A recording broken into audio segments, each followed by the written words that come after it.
Sasa kwa sehemu kubwa tumekuwa tunaona matatizo mengi yaliyoko serikalini. Huyu anatamka cha kwake hiki, huyu anatamka cha kwake hiki, kwa sababu there is no proper communication. Kuna kipindi mtu mwingine anakaa ofisini anasubiri bosi wake aanguke ili apande cheo.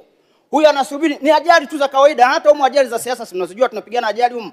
Kwa hivyo vitu vipo.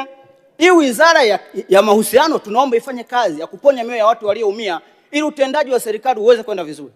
Mimi Mheshimiwa Mwenyekiti, nataka niongelee swala la mafuta. Ninapomalizia. Bahati nzuri siku nitaka kutoa hoja hapa. Tukapata taarifa maelekezo ya spika, tunayeheshimu na tunakubali kabisa.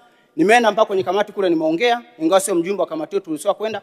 Lakini Mheshimiwa Mwenyekiti, kuna kitu kimoja najiuliza. Aliyekaa pale akatamka kwamba tuna stock ya mafuta ya miezi mitatu.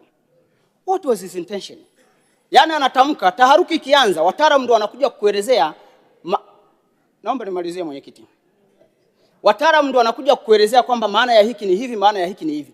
Tungelikuwa tunaomba wanaotoa matamko serikalini watoe matamko kwa kutoa maelezo. Mbona baadaye Watanzania wamejaribu kueleza na wameelewa kwamba mafuta hayako yote hapa, yanakuwa yanakuja yote yanahesabika kama yanakuja, lakini aliyetoa tamko mara ya kwanza anaichonganisha serikali, anatuchonganisha wabunge na wananchi, kwa sababu kila mwananchi alijua mafuta hapo, kumbe mafuta yale yanayoelezewa mengine yako kwenye meli, mengine yanayowekewa oda hayajaja, yote ile ndio combination inayosema. Kwa tunaomba wanaotoa matamko serikalini, kama ni mtendaji huna experience ya kuongea, sisi wanasiasa tuna experience, waziri yupo ana experience, ni mwanasiasa, waacheni wanasiasa waongee na wananchi, kwa sababu wana uzoefu wa kuongea na wananchi wanaoelewa, kuliko mtendaji mmoja anatoa tamko, anatoa taharuki kwa chama, anatoa taharuki kwa bunge, anatoa taharuki kwa nchi, na hatumuoni akirudi tena kutoa maelezo yake kwamba nilikuwa namaanisha kitu fulani.